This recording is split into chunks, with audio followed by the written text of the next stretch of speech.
La précarité, le sans-abrisme, l'exclusion sociale, ces réalités aggravent les risques liés à la consommation. La précarité n'est pas qu'économique, elle isole socialement, psychologiquement. Ce cycle renforce la marginalisation, l'accès aux soins devient encore plus compliqué. Réduire les risques, c'est aussi améliorer les conditions de vie, un toit, un emploi, des perspectives. C'est réduire aussi la pression sur les systèmes de santé, limiter les impacts sociaux de la consommation tout en favorisant l'inclusion. Et je pense que c'est essentiel à beaucoup d'égards. Il y a les objectifs directs, sauver la vie, sauver la santé. C'est également tendre une main pour que d'autres choix de vie puissent être faits. Le jardinage, c'est une sorte de thérapie. Quand on est là, on oublie tous les problèmes. Les réponses sociales doivent être au cœur de la réduction des risques.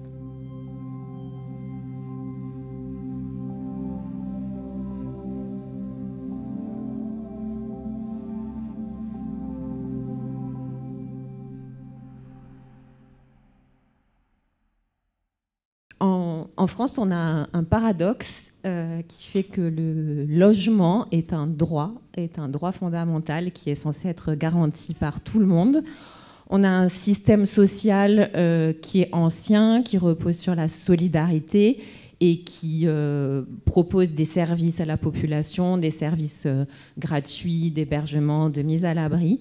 Mais force est de constater que ce système est mis à mal depuis de nombreuses années, que le droit au logement n'est pas respecté et que de nombreuses personnes se retrouvent sans domicile fixe. Donc en France, aujourd'hui, on a 300 000 personnes sans domicile fixe. Quand on parle des sans domicile fixe, en France, on parle des personnes qui sont à la rue, c'est-à-dire qui dorment sans toit au-dessus d'elles. Et on parle aussi des personnes qui sont en centre d'hébergement pour une durée temporaire et précaire. Donc on a quand même 300 000 personnes qui pourraient avoir un logement. Et parmi ces 300 000 personnes, on en a à peu près la moitié qui sont sans papier, alors qu'elles vivent, qu'elles travaillent pour beaucoup en France, qu'elles ont des enfants qui sont scolarisés dans le territoire. Donc la situation, pour résumer par rapport au profil, c'est de nombreuses personnes qui sont dans des conditions d'extrême pauvreté, d'extrême précarité. Et là, je ne parle pas des personnes qui vivent dans des quartiers difficiles et qui sont juste pauvres. Là, je parle vraiment des très, très, très, très pauvres, de la grande précarité. Et parmi ces personnes, on en a donc la moitié qui sont sans papier et on a beaucoup de personnes qui sont d'origine étrangère, qui sont venues chercher un asile, qui sont exilées en France et qui n'ont pas de papier, qui sont maintenues dans cette situation de précarité parce qu'on ne leur donne pas les papiers qui leur permettraient de vivre, d'accéder au logement, etc. Et ces personnes viennent beaucoup de divers territoires, et notamment des anciennes colonies françaises d'Afrique subsaharienne ou des territoires du Maghreb, et sont dans des situations d'extrême précarité, de grandes difficultés. Et dernier mot, avec des traumatismes très importants, notamment dans les parcours migratoires, pour arriver jusqu'à la France. Et puis on pourra en parler, mais cette précarité et ces traumatismes sont des facteurs de vulnérabilité qui vont entraîner des consommations et des addictions plus importantes que pour d'autres populations. Je pense que la Côte d'Ivoire n'est pas un cas à part. Pour parler de la précarité des personnes usagères de drogue, il faut dire qu'ils ne sont que la partie visible de l'iceberg, un peu comme dans tous les pays. C'est malheureusement ce groupe-là que nous voyons le plus. Et en Côte d'Ivoire, les personnes en situation de difficulté avec leur consommation sont assez, pour la plupart, en énorme difficulté à tous les niveaux, que ce soit au niveau sanitaire, au niveau social, au niveau économique, au niveau judiciaire, voilà, au niveau professionnel. Il faut dire que la précarité qui touche ce sous-groupe-là au niveau de la communauté des personnes usagères de drogue est vraiment, vraiment, vraiment j'arrive pas à trouver les mots parce que pour les images qui me viennent à l'esprit, ce que nous pouvons voir sur les sites de consommation, comme je le disais ce matin, c'est assez difficile parce que vous rencontrez des gens qui ont des histoires de vie assez difficiles avec l'usage de substances qui fait que voilà, tous les liens avec la famille, tous les liens avec la société sont rompus. Du coup, se trouvent marginalisés, repliés sur eux-mêmes avec un système d'entraide, de solidarité entre eux, entre les besoins primaires et la consommation. Donc, quand vous voyez la situation de dépendance dans laquelle ils sont et ils vivent, le choix est vite fait. Voilà, donc ça expose davantage les personnes usagères de drogue. Et pour faire une petite lucane sur les personnes que nous recevons au niveau du centre d'accompagnement et de soins en addictologie, le CASA dont j'ai la responsabilité, c'est pratiquement 3000 usagers que nous avons enregistrés depuis l'ouverture du centre, mais c'est 90% d'usagers précaires. Je dis maintenant les 4 piliers de ne pas être dans la précarité. La première, si on est plus ou moins en bonne santé. La deuxième, si on a quelque part une habitation. Si on a quelque part à vivre. Hein. La troisième, si on a des relations plus ou moins saines, famille.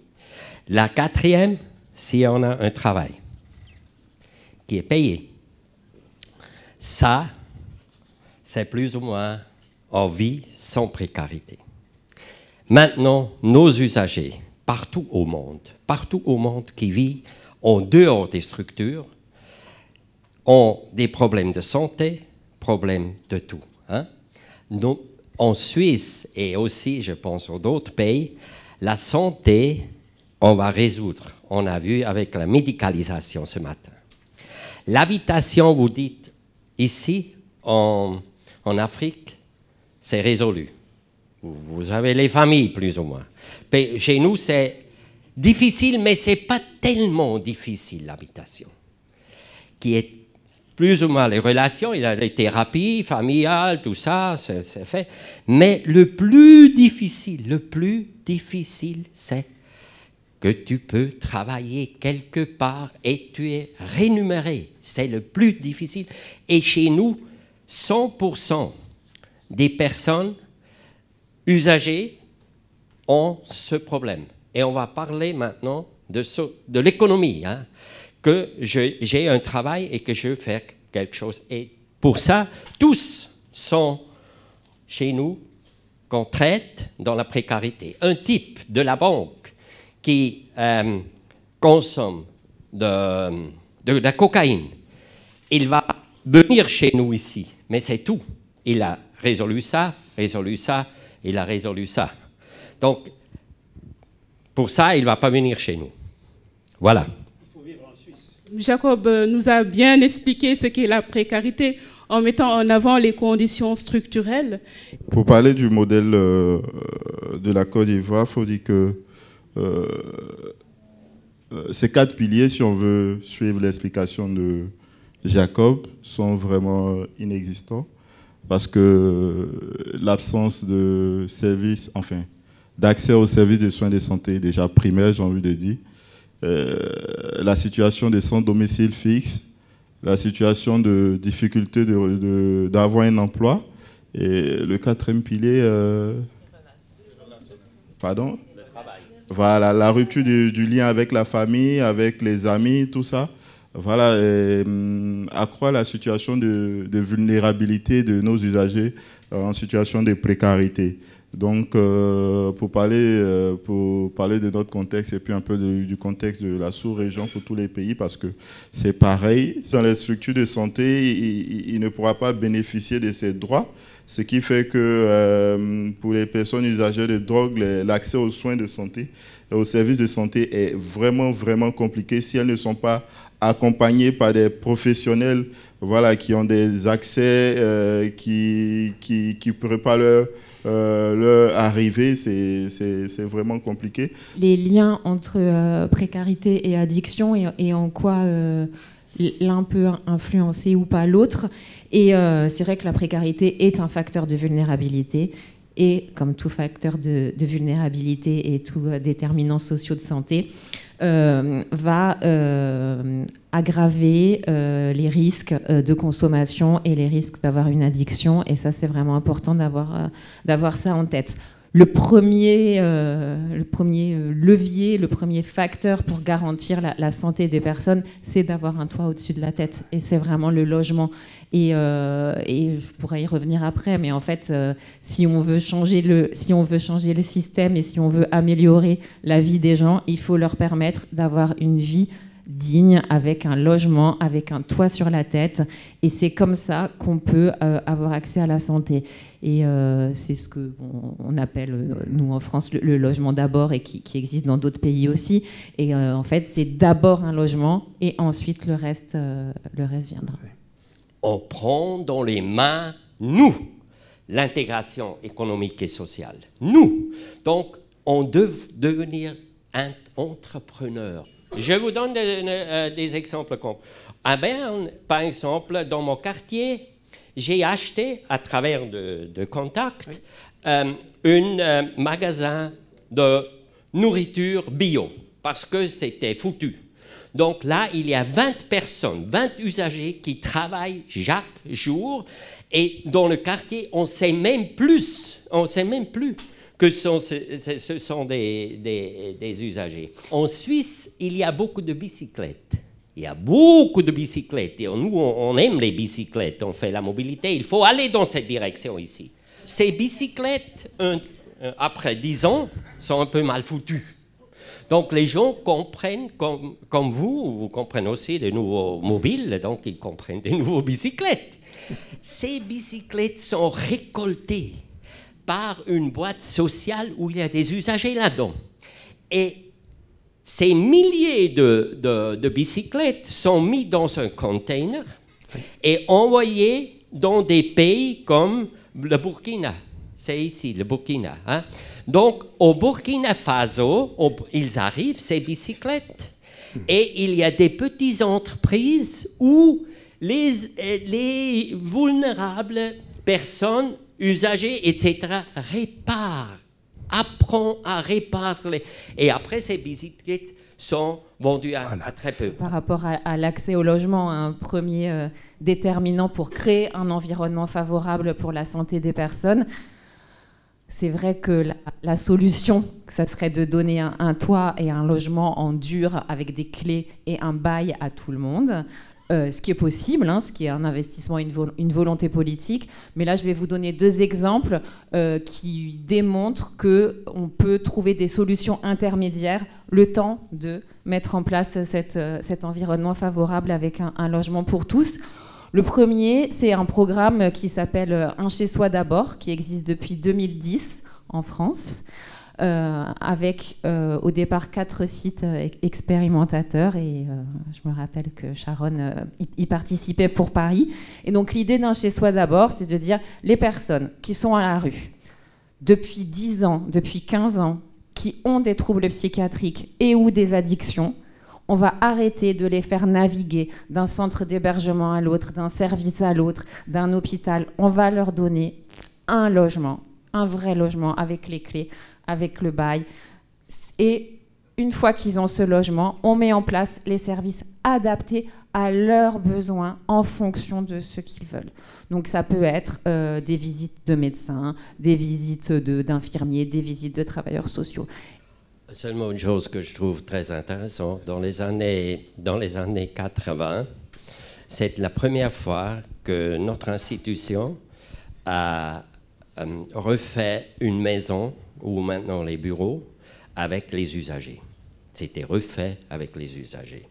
Donc ce qui a été très intéressant, et c'est toujours comme ça, la majorité des usagers ont dit: on ne veut plus de travailleurs sociaux, on ne veut plus de psychiatres, on veut un logement et du travail, et c'est tout. C'est tout. Et ça, c'était difficile pour notre genre. Nous, on est tout là-dedans. S'ils nous quittent, qu'est-ce qu'on fait? Qu'est-ce qu'on fait? Et pour ça, je dis, il faut discuter si nous, on est assez entrepreneurs dans nos boîtes. Et ça veut dire, dans nos institutions, il faut acheter, il faut engager des gens qui sont capables d'être entrepreneurs et de monter un business. Et pour ça, il faut intégrer ces gens.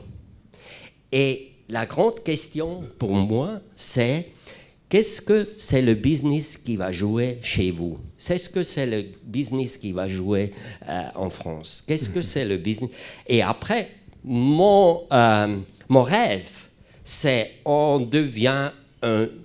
Oui, on a beaucoup de business, on est fort au point de vue économique de monter des usines où les usagers peuvent travailler ou travaillent avec nous. Des entreprises. Des entreprises. Des entreprises. Concernant la réinsertion sociale, il faut dire qu'en Côte d'Ivoire, c'est l'un de nos grands défis, que ce soit dans l'accompagnement des personnes vivant avec le VIH, que des personnes usagères de drogue ou de d'autres types de populations vulnérables.